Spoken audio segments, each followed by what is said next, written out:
So today we are going to be looking at our next area in strategic case study. I think last week we looked at the purpose of strategy. Some of you were not here, but those who were here, I think it was a very exciting class.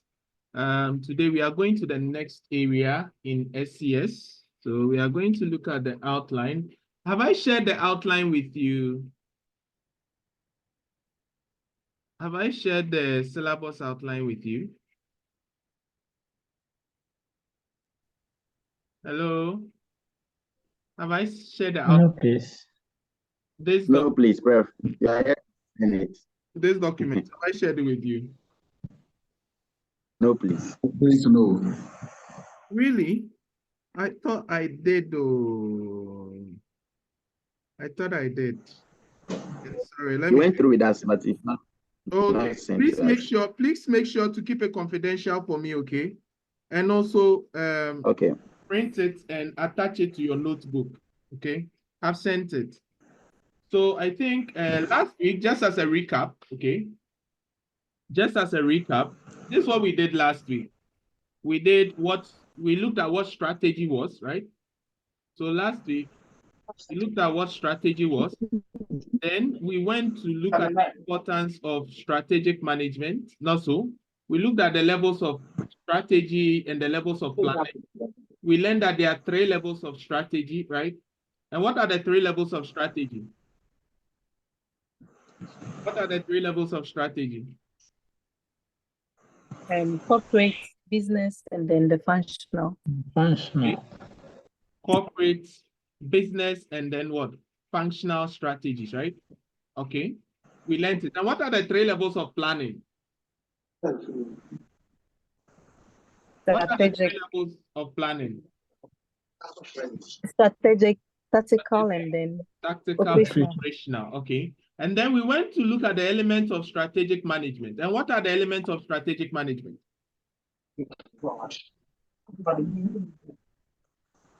Strategy goes through some 3 stages, right? Those are the elements of the rational model. What are the 3 stages?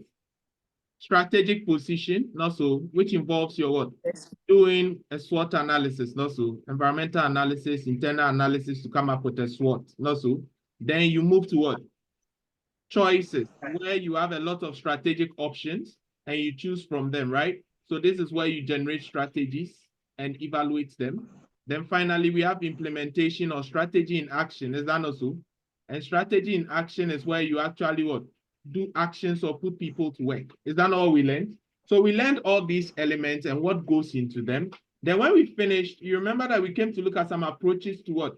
Developing strategy. And we said something.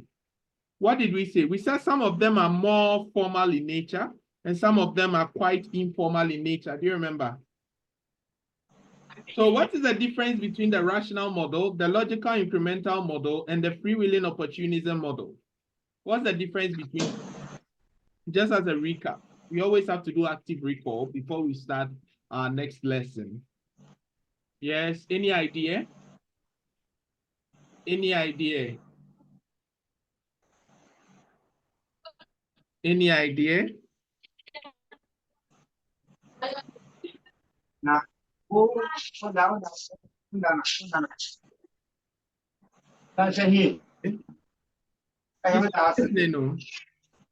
Any idea?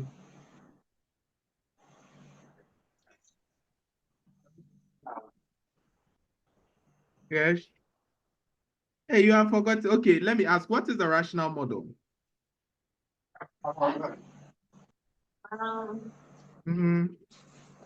What's the rational model?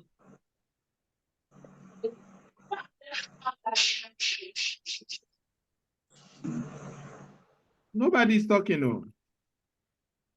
It's the step by step. It's the formal way of operating. That is the formal way of formal approach of strategic planning.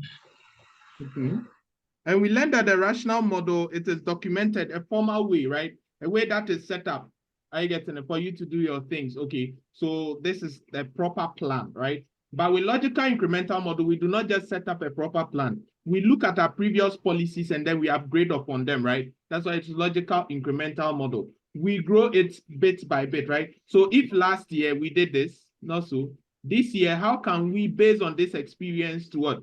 To increase it, right? Or change something about it. That's what we call the logical incremental model.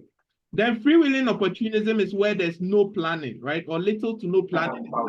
And this one is mostly for industries where there's a lot of experience required and where the environment is turbulent, right? The environment keeps moving, right? Keeps changing, like the IT industry, right? That's where you take advantage of opportunities when they arise. The rise of AI, you just take advantage. You do not plan, because when you plan, it will take you by storm. You get it? So here, little to no planning is done. So this is a summary of what we discussed last week, okay? And then today, we are actually going to cover two models. So the two models we are going to cover is organizational purpose and strategy, and then environmental analysis, okay? So these are the two topics we are going to cover. And then it's going to be quite intensive. I want you to really ask a lot of questions, participate. That's what makes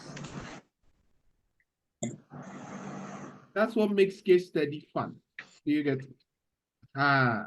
Participation is what makes case study fun. So today, this is the outline of our lesson. Okay? So we are first, please, some people's mics are disturbing. Kindly mute unless you have a question. Is that okay? So we can all be on the same page. So we are going to look at the hierarchy of purpose, right? Why organizations should exist, how, in what context do they exist, what are the significant components of an organization's existence, right? We are going to look at mission and vision and mission statement. We are going to look at goals and objectives. And through goals and objectives, I might introduce you to some concepts like CSFs and KPIs, though we'll look at them in broader context later.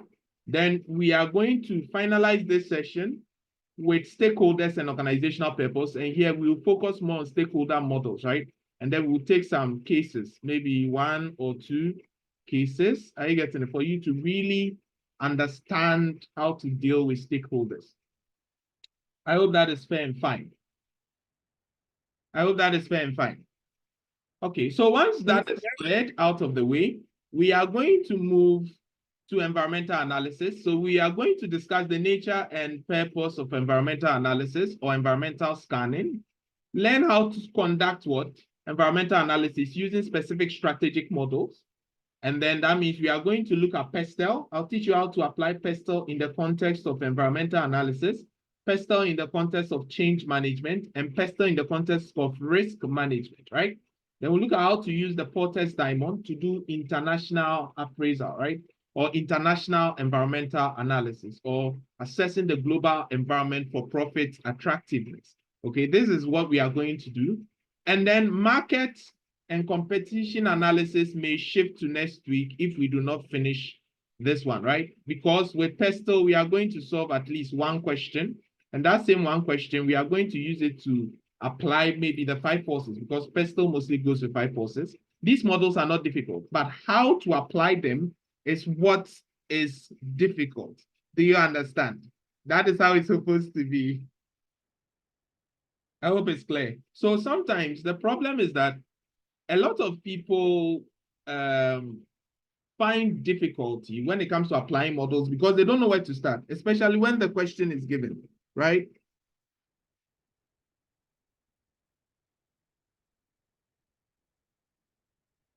Do you understand? Yes. Yeah, so what you have to do is that you have to adopt a model that will help you, right? I don't say that you have to adopt the exact model, right?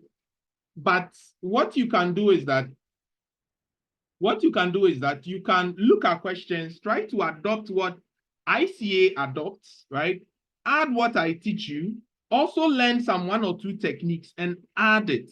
Do you understand? And that is how you become very, very, very good at this environmental analysis, right? Actually, students are quite good with environmental analysis, but when it comes to other analysis, they do not do well at it. Do you understand? And that is a problem. I hope that wouldn't be the case for you.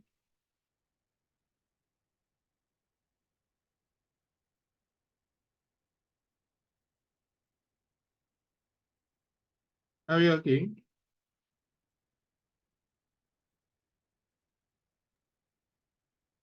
Yes, Prof. Yeah, we do. Okay. So one thing you should understand when it comes to strategic case study is that they are looking at how the student can now apply theoretical models too. Because it's like sometimes you are so good with the analysis, right? But the theory, especially when they bring these models and they bring theoretical, they realize that students cannot answer the theory. Okay. But when they bring practical, nowadays, the students are trying. So it's like before students were theoretical, when they were bringing theory, right?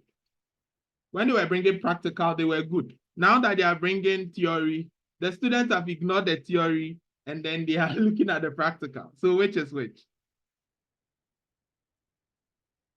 You see that thing? Then the students will keep complaining. ICA has changed the trend. Oh, ICA has changed the trend. Oh, ICA has changed the trend. You see? But ICA hasn't changed the trend. The problem is the students. I hope that is okay. So we are going to find a way around it as a team, right? We are not doing this in isolation. So I want you to write the outline of the lesson down. Every other day when we start, you are going to write the outline down so that when you are learning, it will help you to learn, right? So write the outline down. Just write organizational purpose and strategy and just write environmental analysis. Don't write all these ones because you have the document. Are you okay? So write the date, today's date, write topic 1, organizational purpose and strategy, and write topic 2, environmental analysis. Are we okay? Are you putting them together?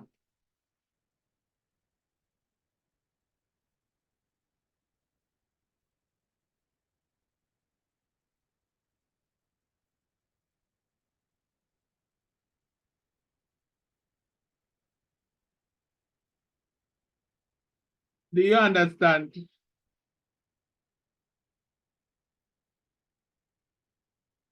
Do you get it? Have you finished writing? Yes, please. Yes, Yes, Prof. please. Okay. So can we begin? Yes, please. Okay, we can. So the thing is, these areas nowadays, they'll be popping up more frequently, okay?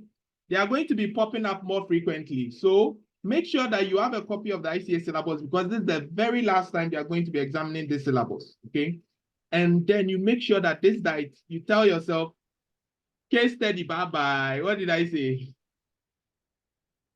Yes, bye-bye. Case study, Yes, bye-bye. bye-bye. This year, this diet is operation case study, bye-bye.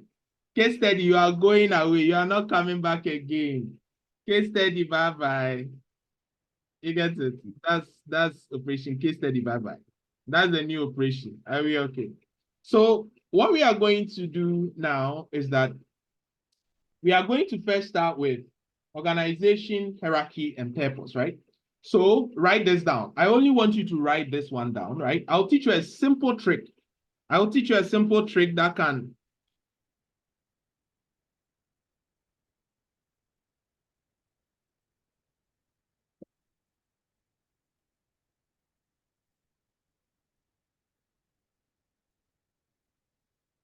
I'll teach you a simple trick, okay, that will help you know the kind of questions that ICA is going to ask you.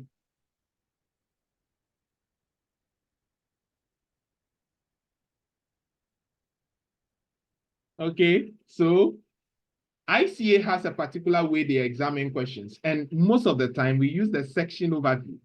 Do you understand? Okay. Do you understand? So every time we do a section overview, write it down. These are all elements that ICA can pick and use it as a question. Do you get it? So always find the answers to the section overview and the chapter objectives. Are we okay? Yes, Prof.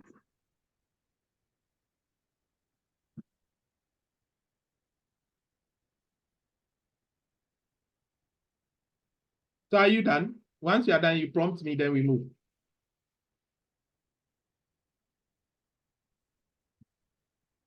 Yes, please. So we have the hierarchy of objectives and plans, mission and vision, the relevance of a mission statement, goals and objectives, and who decides mission, goals, and objectives, right? So first of all, the hierarchy of objectives and plans. Now, before you simmer down to achieve your objectives, you must have an overall purpose. You know that, right? So as part of your rational model, you conduct a strategic review. That's why we said the rational model is a logical step-by-step model, right? So as part of a strategic review, management should always reconsider the purpose of the entity that they manage. Remember that when we're looking at corporate strategy, it started with something. No, I don't like this color. When we started with corporate strategy started with something. What is it? Remember, I said it starts with strategic scope. Do you remember? Do you remember? It always starts with strategic scope, right? And strategic scope tells us what we do. Or scope means what you do, right? Or what you cover. True or false? True. So we are saying that before you start anything, you must have a purpose, right? So we are saying that what are you trying to achieve? That's what management should consider managing. So in the strategic planning process, goals, objectives, and strategies should be decided with the aim of fulfilling your purpose. So without purpose, I guess if you are even pursuing strategies without considering the overall purpose, it means that you are drifting from your overall purpose, right? We call that strategic drift. So a business entity should always have a hierarchy of aims and plans. A useful way is shown below, right? So we consider overall purpose, which is your mission, right? And through that mission, you break the mission down into various goals you want to achieve. Are you getting it? To try to support your mission. So from your mission, you have some general overall aims, and I'll come and explain aims, goals, and objectives for you to understand, right? So in simple terms, a goal is just a desired outcome. Do you all agree? Yes, You all Prof. agree? Now, if a goal is a desired outcome, I'm going to break goals into two subcategories, right? I'm going to break goals into two subcategories. Are we okay? Okay. Yes. Now, a goal may be a quantitative one, okay? Or let's say a qualitative goal. Write this down. It's not in the book. Or a quantitative one, right? Okay, so a qualitative goal is just a mere aim or aspiration. Are we all following? It's just a mere aim or aspiration. And a quantitative goal is what we call an objective or a target, right? Now, targets are a subset of objectives. Don't worry about that, okay? But you just know it this way. The reason why we say quantitative goals are objectives is that you can, with objectives, we value them, right? We value them. Qualitative goals cannot be valued. Do you understand? So let me ask you a question. If I say I want to become a chartered accountant, can that be measured? Does it? It just looks like something you want to be, right? There's no timeline. There's no specifics attached to it. True or false? True. Do you understand? So because there are no specifics attached to it, we are saying that those ones are more, where will we categorize this type of goal? Will we put it under qualitative or quantitative? Qualitative. Qualitative, because it's just a mere aspiration, right? It has no quantity attached to it. There's no valuation attached to it. Now, what if I say I want to become a chartered accountant in the next 3 months, scoring 65% in strategic case study? Now, how is that different from what I said first? Yeah, this one you have a time frame or a period to obtain. Yes, there's a time frame or a period to achieve it. Is that not so? So this is what is telling us that there's a difference between what? An overall aim or aspiration and a very specific one. So you see, this is what the book is saying, that there's a general overall aim. Where we categorize it, if you are looking at my category, this one, where we put it, quantitative or qualitative? Qualitative. And then specific overall aims, which are objective, where would I put it? Quantitative. quantitative, right? I hope you've written the diagram down. So from there, you are now going to break it down into your detailed longer term targets, right? That's your strategies and strategic aims. Then you look at how to put in budgets, right? Remember that the same way you have these targets in project management, we call this project milestones, right? They are milestones that you want to achieve. In accounting or finance, we call them targets, right? Now, we are saying that these targets that you are putting down, you have to set budgets, right? Which are tactical plans. So you see, everything starts from the strategic level, comes to the tactical level, then comes down to what? The operational plans. Do you all see this thing? Do you all see it? So it's like you have your general overall aims, which is to become a chartered accountant, for instance. What is the specific goal, right? So anytime you see objectives, you think SMART, right? We come and look at SMART because SMART can come in a whole question, right? So we look at SMART. Now, this specific overall aims that you are thinking about, okay, you want to score 65% in management accounting, right? Become the overall. So what are your detailed longer term targets, right? So at the strategic level, we are talking about how to succeed, right?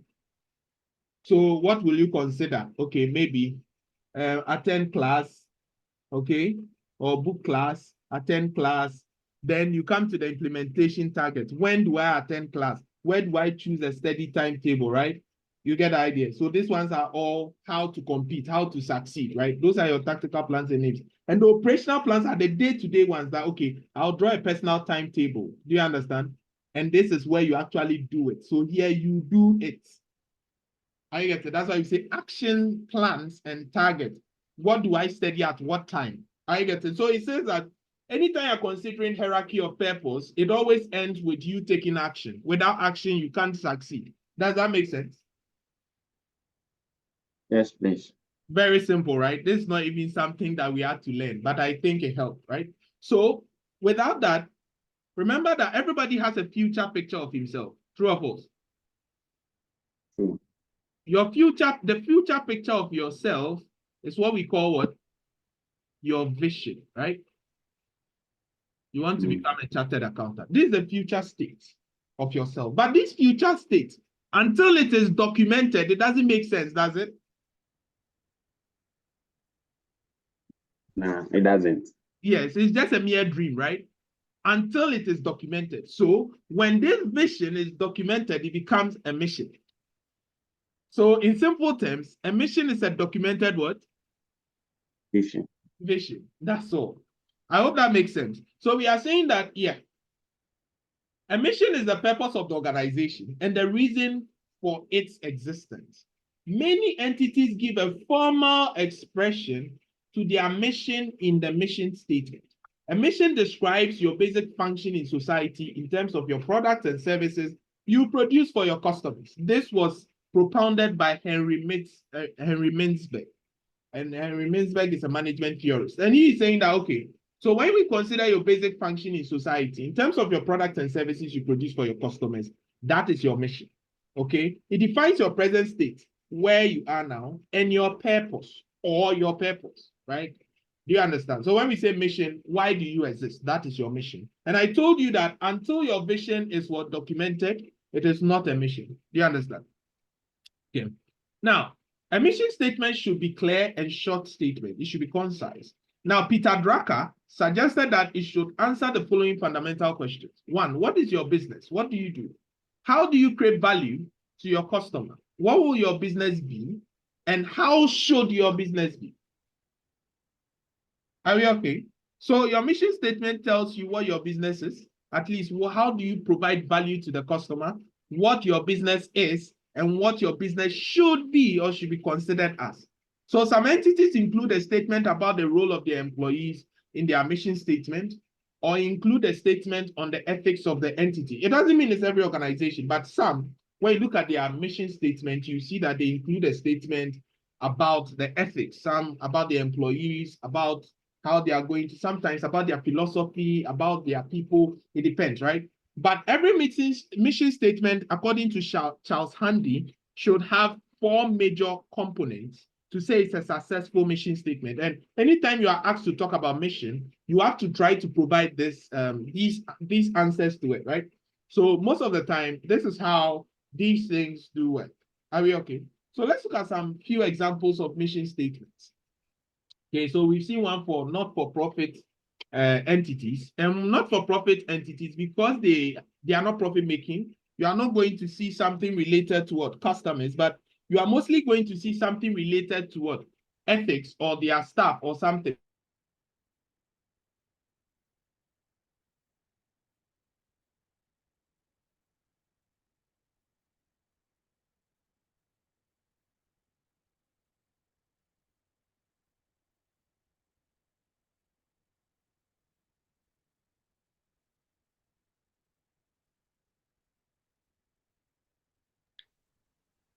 Oh, Can you hear me? So as I yes, said, sir. for not-for-profit, Yes, sir. because they are not profit-making, you see that their purpose may be different. So let's take World Bank. Our dream is a world free of poverty, to fight poverty with passion and professionalism for lasting results, to help poor people help themselves and the environment by providing resources, sharing knowledge, building capacity, and forging partnerships in the public and private sectors, to be an excellent institution able to attract, excite, and nurture diverse and committed staff. You see staff coming there with exceptional skills who know how to listen and learn. Do you get it? So you see, they weren't talking about providing any sort of value like price or product, right? But they want to help the poor fight poverty. I get it. And you see some values there like passion, professionalism, lasting results, helping people, environment, resources, sharing knowledge. You can see. And let's look at those for commercial entities, which may also focus on other things, right? Look at Pfizer Corporation, pharmaceuticals. Our mission, they will become the world's most valued company to patients, customers, colleagues, investors, business partners, and the communities where we work and live, right? Our purpose, we dedicate ourselves to humanity's quest for longer, healthier, happier lives through innovation in pharmaceutical, consumer, and animal health products. Are you getting it? So every mission statement is different, but when we finish, sometimes ICA may tell you to draft a mission statement for a company, okay? Which used to be in the past, they used to do it a lot. So question 1A most of the time talked about mission, and to tell you that, oh, this company's mission is not good. So you criticize the mission by looking at the elements in the mission, and I'll teach you how to do that. Is that okay? I haven't seen it in recent questions, but every day when I'm teaching, I tell students that at least you have to know how to formulate a mission statement. Do you understand? So let's look at Kodak. They create imaging products. So Kodak's mission statement starts with a statement about the company's values and then continues as follows. So with the above mentioned values in mind, we plan to grow more rapidly than our competitors. So you see here, they make reference to their competitive position. I hope you can see that. They make reference to their competitive position. So with the above mentioned values in mind, we plan to grow more rapidly than our competitors by providing customers with the solutions they need to capture, store, process, output, and communicate images anywhere, anytime. We will derive our competitive advantage by delivering differentiated, cost-effective solutions. So you see, this one includes their strategy. Can you see that? How they can create competitive advantage. Some people's mission statement has that, including consumables, hardware, software, systems, and services. Quickly and flawless quality, right? So this one, who can tell me quickly with flawless quality, what are they coming with? If somebody focuses on quality, is he going cost focus or he's going differentiation? Is he going low cost or is going differentiation? But I think differentiation. Differentiation. Differentiation. Or sometimes it could be a hybrid too, right? Where it's cost effective and also has differentiation. So look at it. By delivering differentiated, cost-effective solutions, right? You can see that. So I want you to always have this open mind that anywhere you see something related to cost, something related to quality, start thinking generic strategies or the strategic clock. Is that okay? Do you get it? Yes, bro. Yes, sir. Because those are general strategies that anybody who wants to go into business will do and will feature as part of your exam every single day. Because that is where you'll be working. Because anytime you want to even do cost focus, you'll be tempted to do CVP analysis. And the whole world, the most important technique for every accountant is CVP analysis. So far as you deal in manufacturing. If you worked in a manufacturing organization before, you realize that every time we do CVP and budget, those are the most, that shut down, make or buy, all those management, accounting, technique, investment appraisal. In a typical Ghanaian setting, we don't even do them. It is CVP that we always do. Do you see the thing? And budgets. So all the things we learn in class, sometimes you work in an organization and the big ones, so I'm not talking smaller ones. I'm talking about big companies. You do CVP a lot. Even investment appraisal, you still do CVP to see if this machine, when it is brought in, how many units can you produce, right? To make sure that you break even. And when we break even, okay, that means we have zero profit, true or false. Then we now consider how much margin on top of those ones can make us the profit we want. So cost-effective solutions are very important. And now you'll be taking the role of a strategic management accountant, right? It means that you'll be having more of those things now. And that is what I aim to prepare you for, to become a financial guru. Do you understand? This paper should be a no-brainer for you. It's very easy. I just want you to be focused. Just listen to my instructions. That should be enough for you to pass. Is that okay? I hope that is okay.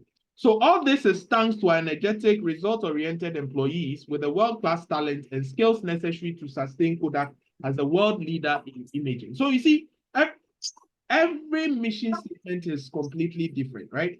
But the thing is that you must understand that mission statements have some elements that make a successful mission statement. You need to write it down. Elements that make a successful mission statement. Elements that make a successful what? Mission statement. Are you writing? So there are 4. One, a mission statement talks about your purpose. Every mission statement must talk about your purpose. 2, it must mostly talk about your strategy, right? We saw one for Kodak right now. Talked about cost effectiveness and talked about differentiation. Do you remember? Yes. Mission statement must have your policies and standards. Policies and standard of behavior. Mission statements must have your shared values, right? So if you are analyzing a mission, right? If you are analyzing a mission or you get a question that tells you, oh, analyze the mission of the company, okay? What you are going to do is that you are going to check for these things, okay? You are going to check for these things. Are they there? Or 2, check whether these things are not done right or somebody is deviating from his mission, right? Are you getting the trick? I'm teaching you how to answer cases as well. So how do you deviate from your mission?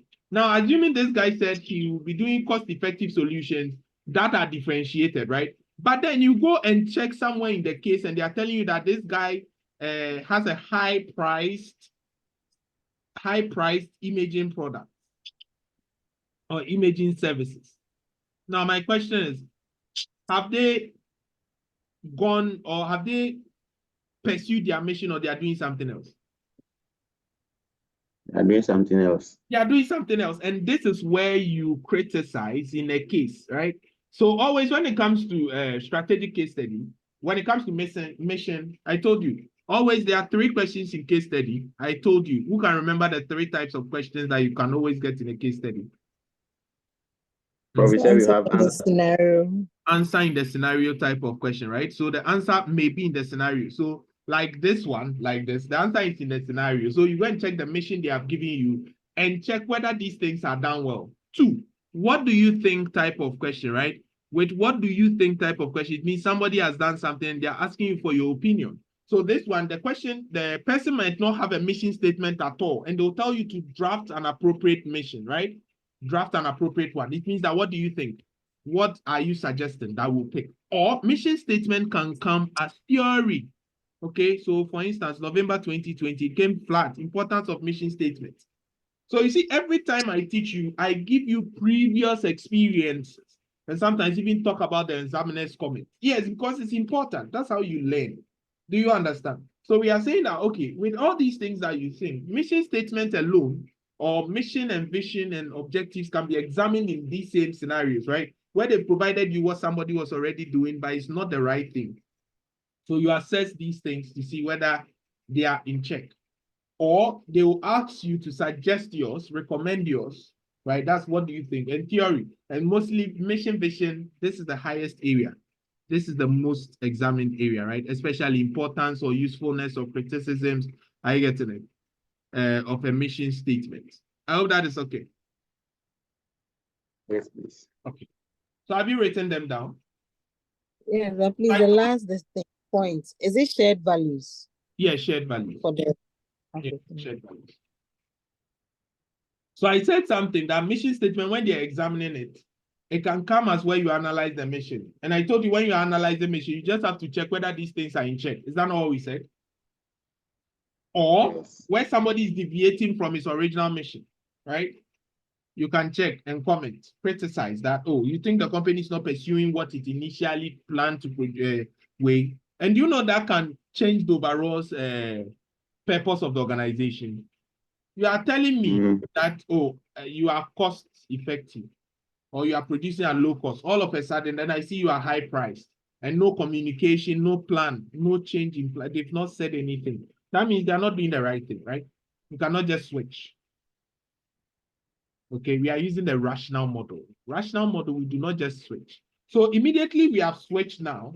That means we are using something we call the emergent approach to strategy. Okay, emergent approach is an approach that builds on the rational model, right? That says, okay, we shall start the rational model, but in times where the environment changes immediately and we have to change along with it, then we must change immediately. So it is emergent. Immediately something happens, we switch, but we do not deviate completely. You get it? It's still around it, but a better option. Are you getting it? Can we take some examples for you to understand what I mean?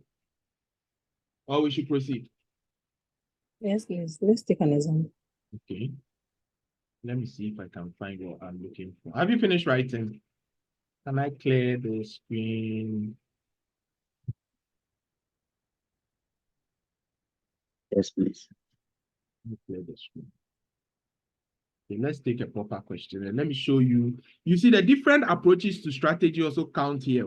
That is why they are all connected. That's why when you started with strategy, you ended up in what? Mission and vision. You get it. Go together. These are too plenty. That's something. Let's see.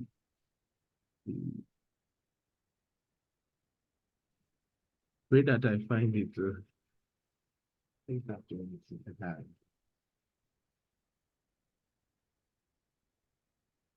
Can you see my screen? No, sir. Is it yes or no? You can see it is an old. Okay. Now look at the emergent approach. Strategies are not always formally planned, right? In reality, strategies may evolve in response to what? Somebody said, please, the elements of mission statement is its quality and standards or policies and standards of behavior. You must have some policies that you are going to abide by, right? So policies and standards of behavior. Now, it says what? In reality, strategies may evolve in response to unexpected events. True or false? Did everybody expect COVID? You planned that you were opening 3 stores, right?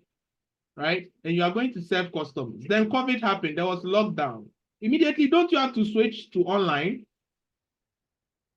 You had to switch to online. Yeah. So with this one, Yes. would you have said, okay, because that was the initial plan, I'll continue? How? Do you understand? It means that some unexpected events are going to happen and that will impact the organization. So you must take an emergent strategy. I get it. So Mintzberg argued that in a changing environment, the rational model is often too slow and quickly becomes outdated, right? So as an alternative, Mintzberg suggested that in reality, an emergent approach to strategy development occurs, whereby strategy tends to evolve rather than result from a logical formal process. So an emergent approach is evolving, continuous and incremental. I hope that makes sense. Does it make sense? And you know you do this all the time in life. You know that, right? Sometimes you've taken this decision, oh, that when I go to work, this, then immediately something pops up and you have to immediately take a decision, right? Based on your previous decisions, so based on your formal plan. not free will. You know, there's a difference between this one and free willing. Free willing, you are not planning. No, that one immediately the thing comes. It doesn't have reference to any previous one, but this one, it has. You have been doing the thing, but something changed. Okay, and therefore you have to change with it. Do you understand what I mean? So this guy had these stores already. He's planning to put together these stores or sell in the stores. But you see, he had to switch to online stores, meaning something you were doing already based on your formal plan, but you have to what? Do something emergent. There's an emergency, there's an urgency that you need to settle. I hope that makes sense. Yes, sir. Okay. So one thing that you must understand is that what a strategy may be tried and developed as it is implemented, right? If it fails, a different approach will now be taken. So it is likely to be more short-term than the traditional process, which takes a long time. So to attempt to rely on emergent strategies in the long term requires a culture of innovation when new ideas are readily forthcoming all the time. In effect, the timing, order, and distinctions between analysis, choice, and implementation become blurred in emergent approaches. For this reason, the analysis, choice, implementation identified earlier, right, in our elements of strategic management is sometimes shown as a triangle rather than a straight line in the emergent process, because you can visit any stage at any time, right? So maybe I'm at choice, then something changes. I have to go and do my analysis again. Maybe I'm an implementation, something changes. I have to go and check my choices. Do you understand? I hope you get the emergent approach. So we talked about Pfizer, the multinational pharmaceutical company. Now look at what is happening and check how the emergent approach works. Now, Pfizer is a multinational pharmaceutical company which developed a drug known as what? Sildenafil, right? In an attempt to deal with high blood pressure in patients. That's what they planned initially. But the drug was unsuccessful. But the patients in the test groups who took the drug, right? It didn't cure their blood pressure, but it reported an interesting side effect. Okay, so Pfizer sold the drug now as Viagra, a sexual enhancement drug, and started a new multi-billion-dollar market. Every mistake is a new style, right? That is it. Do you get the emergent approach? I hope I've explained it to your understanding. Yes, Prof. Okay. That is fine.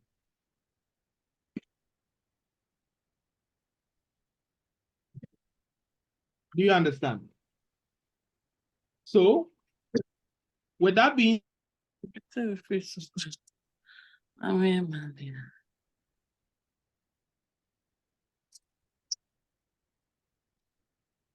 you have any question? We can go back to where we were. Okay, so are we okay with mission? Are we okay with mission and vision? Can we move? So what is the relevance of a mission statement? Relevance of a mission statement can also be used to answer the advantages of a mission statement, right? So a mission statement has various purposes: to provide a basis for consistent strategic planning decisions, to assist with translating your broad intentions and purposes into corporate objectives. It can help you provide common purpose for all groups and individuals within the organization. It can help to inspire employees, to establish goals and ethics for the organization, to improve the understanding and support for the organization from external stakeholder groups and the public in general. So this is why and how mission statements are important to your being, I get to your existence as an organization. Okay, and I think when they ask you importance of mission, you having a purpose in life, you can look at it from there, right? Why is it good to have a purpose? Right? It can help you plan well, to know your direction, your scope, right? It can even help you to identify areas you are not doing well at and what to improve to achieve that purpose. True or false? So this one, I don't even think you have to read book to answer. Some things are there, you just apply your business or commercial or general knowledge and you should be fine, right?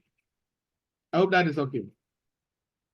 So we talked about goals and objectives already. I wouldn't waste time because these areas, if you read and you go, the question that will come, whether practical or theory, you write anything you understand, right? But we said that what objectives, goals may be what? Qualitative and quantitative. And I said the quantitative goals are called what? Quantitative goals are called what? Objectives, right?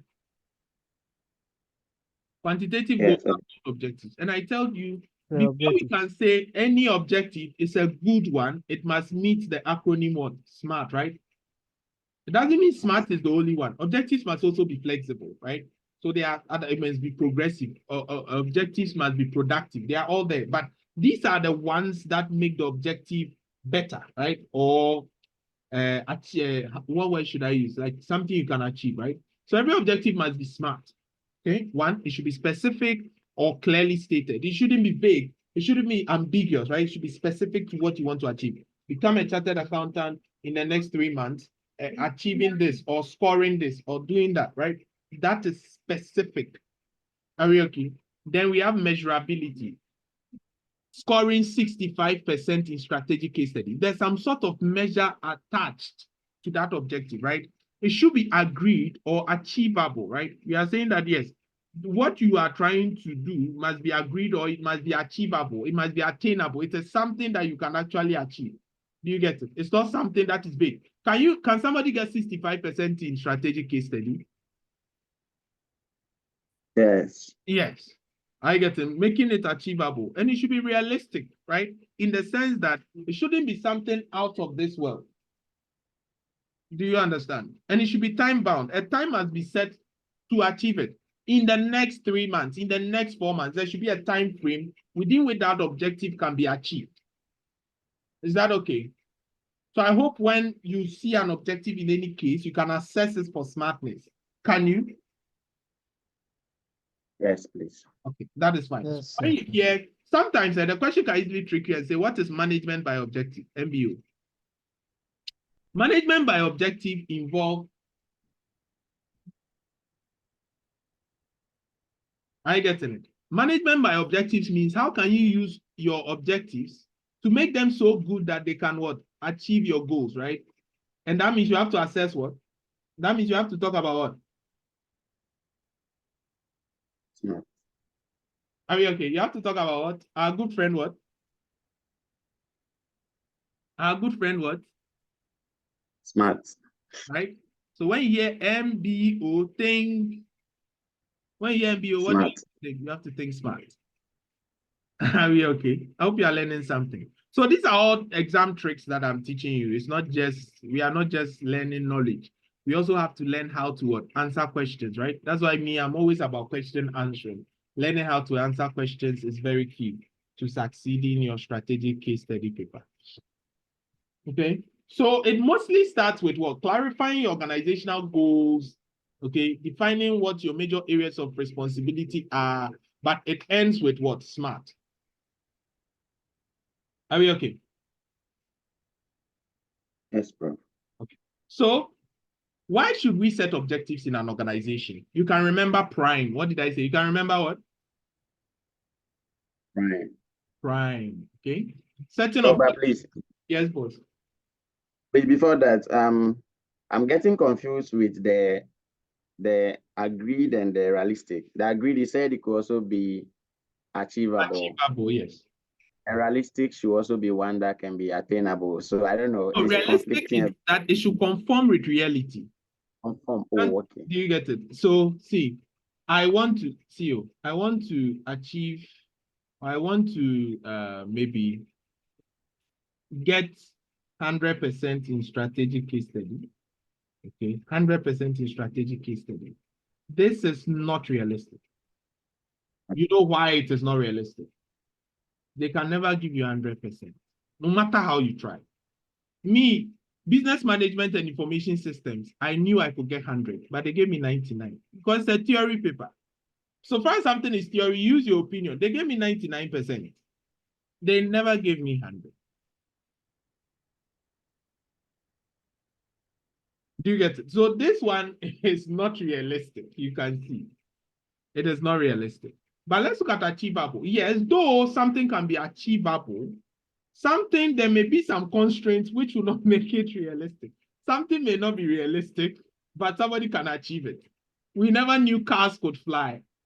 Not so. In the past, nobody even knew we will have Wi-Fi. It looked like it wasn't achievable, but it happened, right?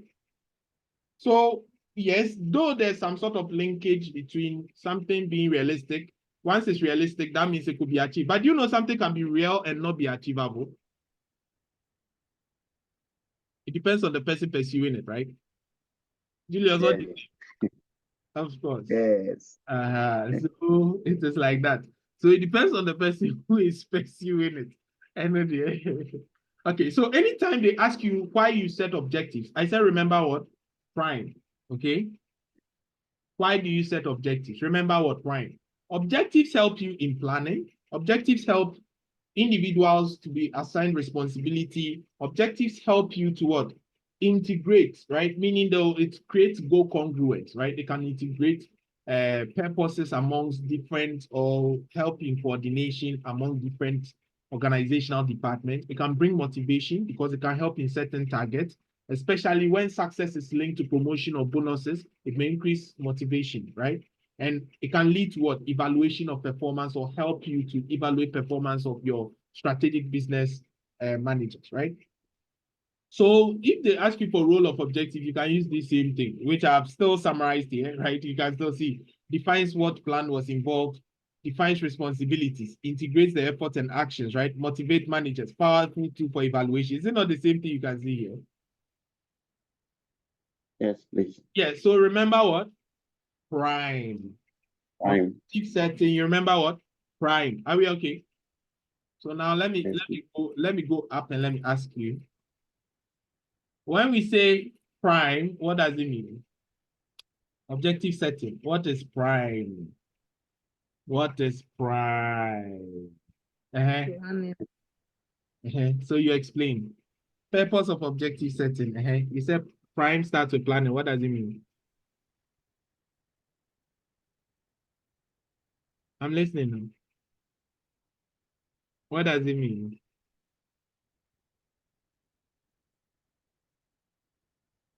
Prof, if I should try, planning is where we set objectives for the organization. In the context of like objective setting, how can you explain that one? Because we are asking for why do we set objectives? So if you say planning, tell us in the context of the question I'm answering.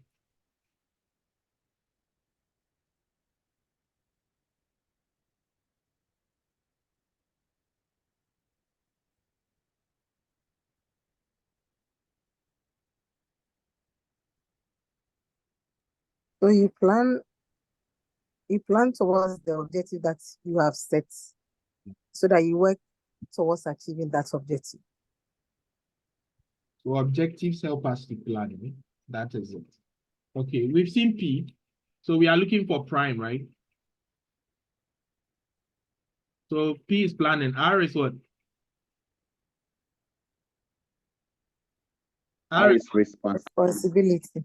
Responsibility. Helps to assign responsibilities, right? I is what? Integration. Integration. How can you explain integration for me?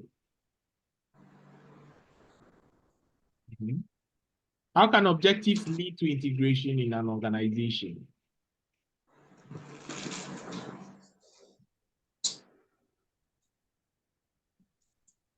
So, do you know when there are objectives, different departments work towards those objectives and they end up working together, right? Now, if production wants to produce 20 soaps, right? Procurement will have to buy the raw materials. True or false? True. Where will procurement go and get the money to buy the raw materials? From finance. HR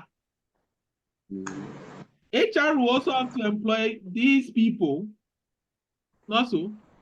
And it all comes from somewhere. So you see, it brings coordination. This coordination leads to integration of various activities amongst the various departments. Is that okay? Are we okay with that?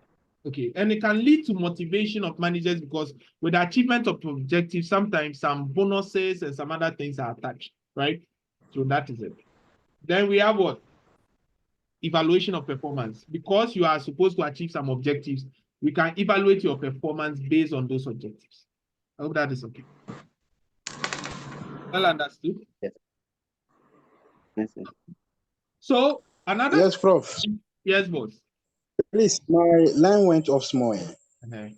So the M stands for what? motivation. Thank you. Are you okay now? Yes. Sometimes objectives, if you achieve them, some bonuses or some monetary rewards are attached, right? So that is one aspect of objectives, which we talk about motivation, right? So motivation objectives can help motivate people when there are some sort of rewards attached. Are we all okay? Yes, bro. Okay.